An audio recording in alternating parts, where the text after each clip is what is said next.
பிரியமானவர்களே, அன்பர் இயேசுவின் நாமத்தில் நல்வாழ்த்துக்கள். இன்றும் நமக்கு ஆசீர்வாதமான நாள். நம் அருள்நாதர் மரித்து 3ஆம் நாளிலே மரணத்தை ஜெயமாய் விழுங்கி உயிரோடு எழுந்து இன்றும் நமக்காக உயிரோடு பரிந்து பேசுகிறவராய் காத்திருக்கிறார். பிதாவின் சமூகத்திலே பிதாவோடு ஒரே சிங்காசனத்தில் அவர் அமர்ந்திருக்கிறார். நமக்கு தெரியும் இல்லையா? ஆதலால் பிரியமானவர்களே, இந்த ஆசீர்வாதமான நாளிலே அவருடைய பரிசுத்த இரத்தத்தை குறித்து தியானிப்பது நமக்கு மிகவும் ஆசீர்வாதமான ஒரு காரியம் என்று எண்ணி 3 முக்கியமான இரத்தத்தில் உள்ள ஆசீர்வாதங்களை உங்கள் முன்பதாக கொண்டு வர விரும்புகிறேன். அவர் இரத்தத்தினால் பர்ச்சேஸ் பண்ணின அல்லது விலைக்கு வாங்கி கொண்ட 3 முக்கியமான ஆசீர்வாதங்கள். முதலாவது பாவ மன்னிப்பின் நிச்சயம். ரொம்ப ரொம்ப முக்கியம்.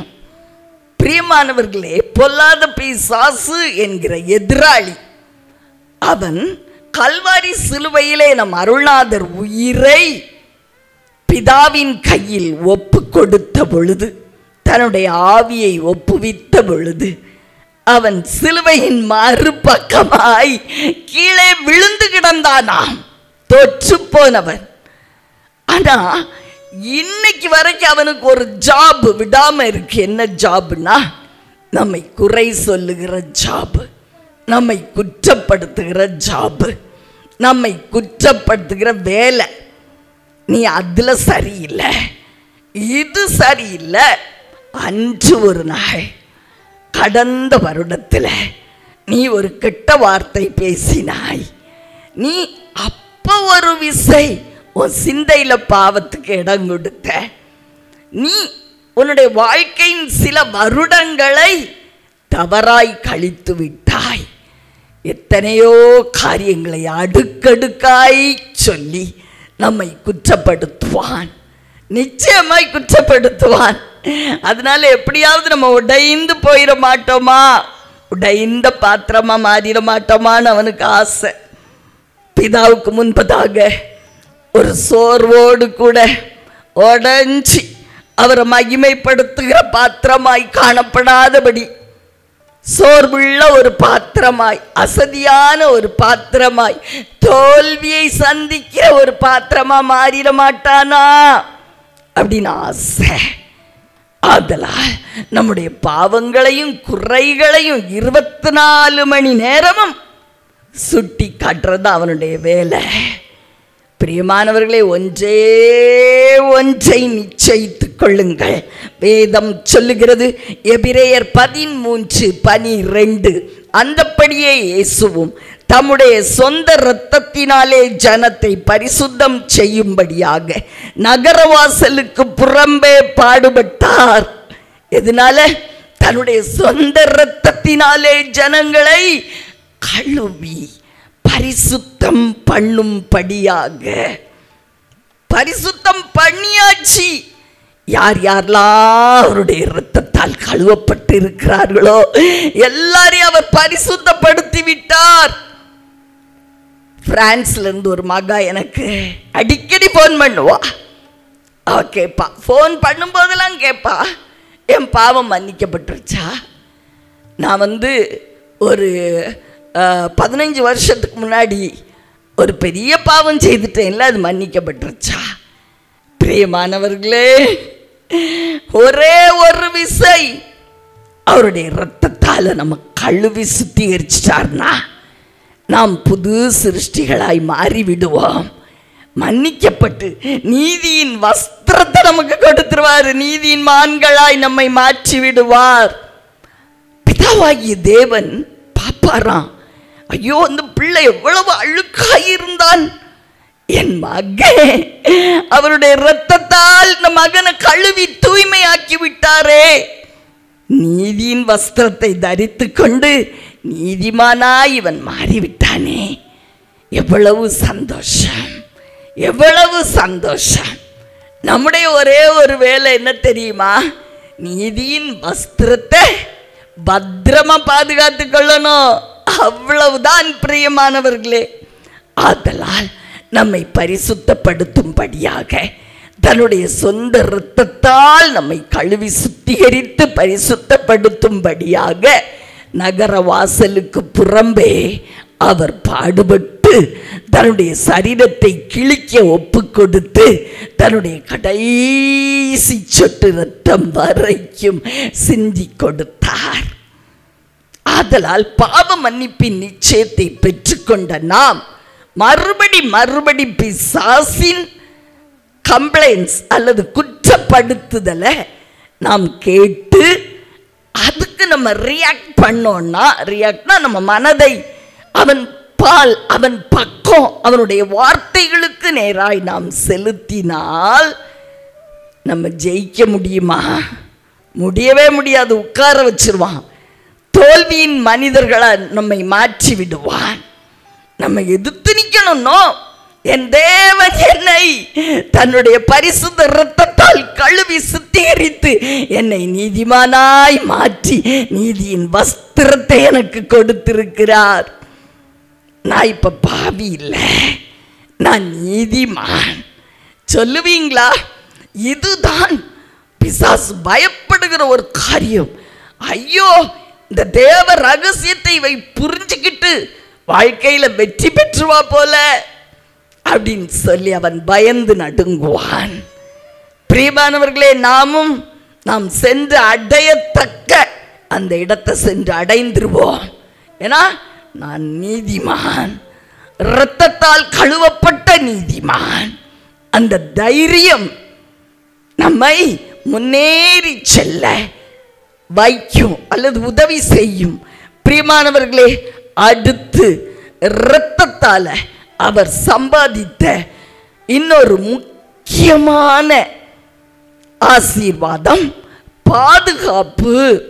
இன்னைக்கு நம்ம சொல்லலாம், புதுசா வியாதிகள் வருகிறதே, நிறைய வேரியன்ஸ், கிளையாய் அந்த வைரஸஸ் உருவெடுத்து அநேக வியாதிகளை புதுசா கொண்டு வருதே.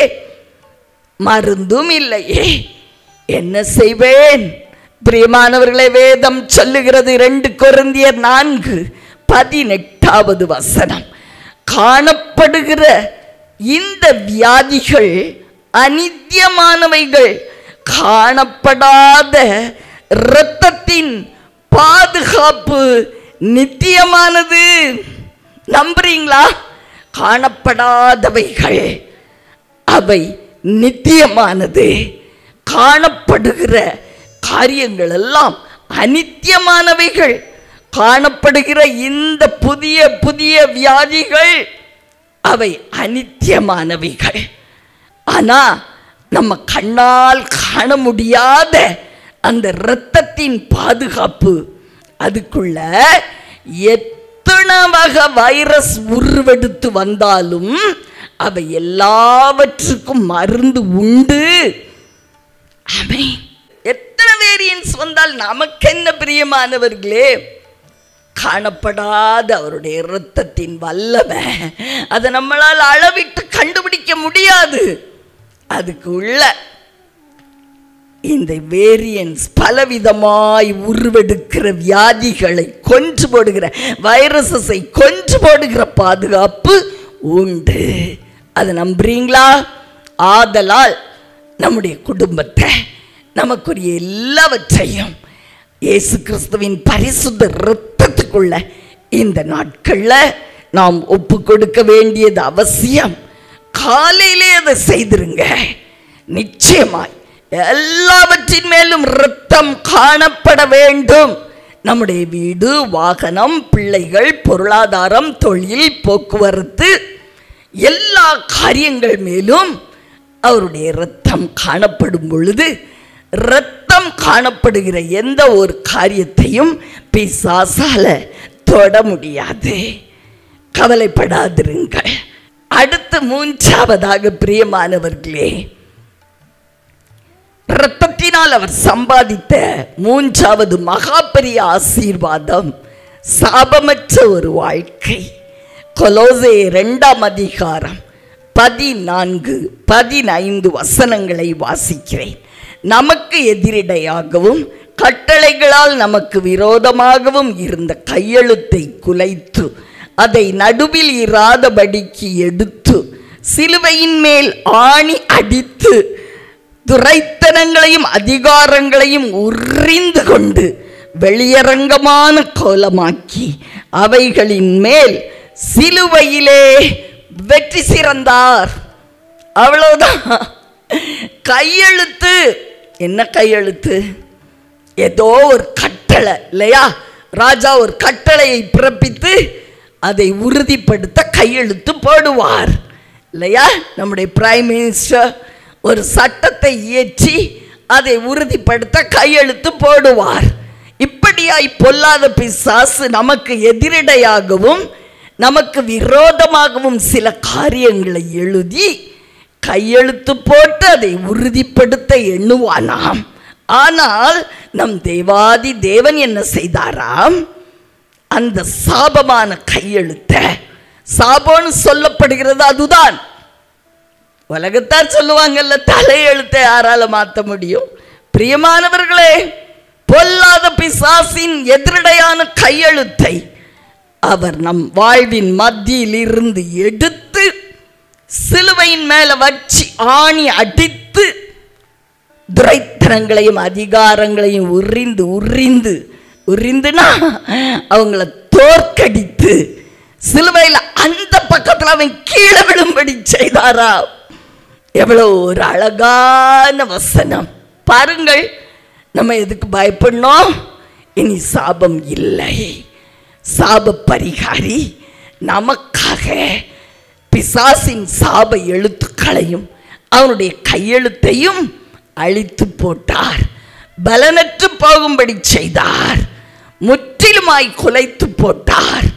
அவன் சிலுவையின் அந்த பக்கமா விழுந்து கிடக்கிறான். கீழே விழுந்து தோற்று போனவனை பார்த்து பயப்பட வேண்டிய அவசியம் இல்லை. அவன் ஒருவேளை ஹீரோ மாதிரி சில நேரம் எழும்பி வந்தாலும் கூட நமக்கு தெரியணும் அவன் ஜீரோ தான். நம்முடைய ஹீரோ ஒரே ஒருவர் தான். இரத்தத்தால் நம்மை விலக்கி கொண்டவர். அவருடைய கிருபை இரத்தத்தினால் அவர் நமக்கு சம்பாதித்த 3 பெரிய கிருபையின் ஆசீர்வாதங்களை நாம் பார்த்தோம். முதலாவது பாவ மன்னிப்பு, அடுத்து பெரிய ப்ரொடெக்ஷன், காணப்படாத ப்ரொடெக்ஷன், பாதுகாப்பு. நம்ம கண்ணால பார்க்க முடியாது. பார்க்க முடிந்த கொரோனாவை, அந்த வைரஸை பார்த்து நாம் பயப்படுகிறோம். பார்க்க முடியாத இரத்தத்துக்குள்ள மறைந்திருக்கிற பாதுகாப்பு அல்லது மெடிசின் அல்லது அந்த வைரஸ் அழிக்கிற சக்தி, அது பார்க்க முடியாதுங்க. காணப்படாதவைகள், அவை நித்தியமானவைகள். அதனால் அதை நம்புவோம். அடுத்து சாபமான நம்முடைய வாழ்க்கை அப்படின்னா நமக்கு விரோதமாக எழுதப்பட்ட சாப கையெழுத்து. ஒரு சின்ன பையனுக்கு 5 வயசுல இவன் 25 வயசுல மரித்து போவான்னு எழுதி வச்சான். நாம் பொல்லாத பிசாசு. அவங்க அம்மா அதை நம்பிட்டே இருந்தாங்களாம். நம்புனா அது நடக்கும்.